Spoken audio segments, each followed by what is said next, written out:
جی ایک دفعہ پھر آپ کو پروگرام میں خوش آمدید کہتے ہیں۔ 3 قتل ہوئے 8 سال پہلے مہڑ کا علاقہ، چچا قتل ہوئے، دادا قتل ہوئے، باپ قتل ہوا۔ ام رباب کے یہ تینوں قریبی رشتہ دار جس میں ان کے والد، دادا اور چچا شامل تھے۔ مقدمہ چلتا رہا۔ 8 سال بعد حسب روایت، جو یہاں کی روایت ہے، تمام ملزمان باعزت بری ہو گئے۔ کل جو ہے وزیر داخلہ سندھ ضیاء الحسن ننجار نے ایک پریس کانفرنس میں کہا کہ وہ تو ایف آئی آر ہی اس کی غلط کٹی تھی۔ تو میرا ان سے سوال ہے، ایف آئی آر غلط کٹی تھی تو آپ ام رباب سے ملتے اور صحیح ایف آئی آر کٹواتے، اور اگر یہ ملزمان نہیں ہیں تو قتل کس نے کیا آپ ان کی گرفتاریاں کرواتے، اور یہ بھی نہیں ہو سکتا تھا تو جوڈیشل انکوائری وغیرہ آپ کرواتے۔ لیکن یہاں جہاں انصاف نہیں ہوتا، کیونکہ جب کرمنل سیاسی جماعتوں کا حصہ ہو جائیں تو اسی طرح کا ہوتا ہے۔ ام رباب ہمارے ساتھ موجود ہیں، وہ کیس بھی لڑا، ہر جگہ گئی، ہر جگہ آواز اٹھائی، لیکن کچھ حاصل نہیں ہوا۔ ہمارے ساتھ موجود ہیں، وہ اس کیس کو کیسے دیکھتی ہیں اور جو انصاف کی دھجیاں اڑائی گئی ہیں اس حوالے سے وہ کیا موقف دینا چاہتی ہیں، ان سے جانتے ہیں۔ جی ام رباب۔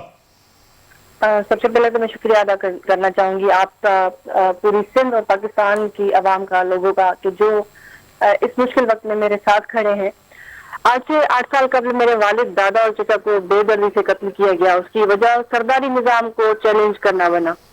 اب بات یہ ہے، جسے آپ نے پاکستان پیپلز پارٹی کا ذکر کیا، میری کوئی پرسنل اینیمیٹی نہیں ہے کسی بھی سیاسی جماعت سے، نہ ہی میرا کسی سیاسی جماعت سے کوئی تعلق ہے، مگر یہاں پہ سوال ہوتا ہے کہ میں سرداری اور جاگیرداری کے خلاف کھڑی ہوں۔ 2 کاز ہیں جن کے ساتھ میں کھڑی ہوں۔ ایک تو مجھے اپنے پیاروں کے لیے انصاف چاہیے، دوسرا سرداری اور جاگیرداری نظام کے خلاف ہم اس کو چیلنج کر کے کھڑے۔ اب پاکستان پیپلز پارٹی اس کے زمرے میں آ رہی ہے۔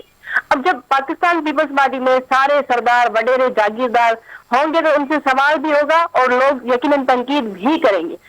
اب ان کی ذمہ داری ہے کہ ان سرداروں اور وڈیروں کو خود سے دور کریں اور اپنے راستے جو ہے حق کے ساتھ جوڑیں۔ بات یہاں پہ سوال ختم نہیں ہوتا۔ آپ دیکھیں کہ پوری پاکستان کی عوام ابھی غم و غصے کا اظہار کر رہی اس کیس کے فیصلے کے بعد۔ لیکن میں پہلے دن سے کہہ رہی ہوں کہ میرے حوصلے بلند ہیں، میرے حوصلے پست نہیں ہے، مگر جو یہاں پہ فیصلہ دیا گیا ہے ہماری عدالتوں کی جانب سے، میں 8 سال ایک بیٹی، ایک بچی تنو تنہا صرف اس لیے کھڑی ہوئی تھی کہ عدالتیں ہی پلیٹ فارم ہے مظلوموں کے لیے۔ عدالتیں یہ ثابت کریں گی کہ کوئی بھی وڈیرا، کوئی بھی جاگیردار قانون سے بالا تر نہیں ہے، مگر وہ فیصلہ جو آیا وہ بالکل اس کے برعکس آیا۔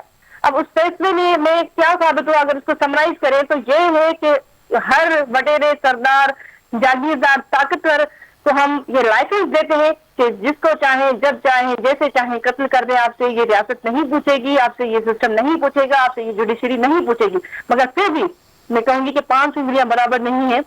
مجھے یقین ہے کہ ہماری اپیکس کورٹس جو ہیں وہ اس پہ نوٹس لیں گی، ہم اپیل میں جائیں گے اور اس کیس کے فیصلے کو چیلنج کریں گے۔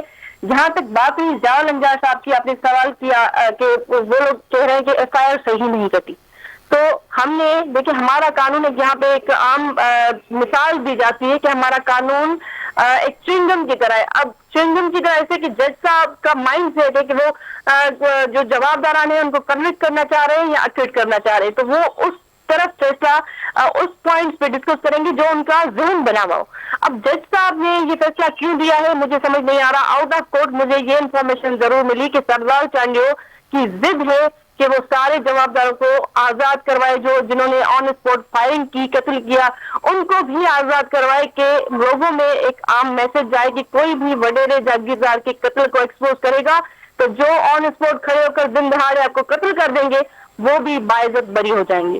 تو یہ ہمارے نظام پہ سوال ضرور ہے۔ کچھ گھنٹوں کی ڈیلے ایف آئی آر میں، آپ کو پتا ہے عموماً یہاں پہ ہوتا ہے کسی بھی بات کے خلاف جب ایف آئی آر ہوتی ہے تو کچھ گھنٹے ڈیلے ہو جاتی ہے، کچھ گھنٹوں کا ڈیلے ہے، اس میں یہ لوگ کہہ رہے کہ ایف آئی آر صحیح نہیں ہے۔ تو آپ نے یہ درست کہا کہ آپ لوگ آتے نا مجھے گائیڈ کرتے، میں تو کہتی ہوں کہ قانوناً میرا کیس بالکل درست ہے، قانوناً میں خود قانون پڑھ چکی ہوں اس اسٹرگل کے دوران، مجھے پتا ہے کہ اس کیس میں کہاں پر انلیگلٹی آئی ہے۔ جو جج صاحب نے فیصلہ لیا ہے وہ بالکل درست نہیں ہے، میں اس فیصلے کو چیلنج کروں گی، میرا یہ قانوناً رائٹ ہے، میں اپیکس کورٹ میں جاؤں گی، امید رکھتی ہوں کہ اس فیصلے پہ ریویو ہوگا اور یہ فیصلہ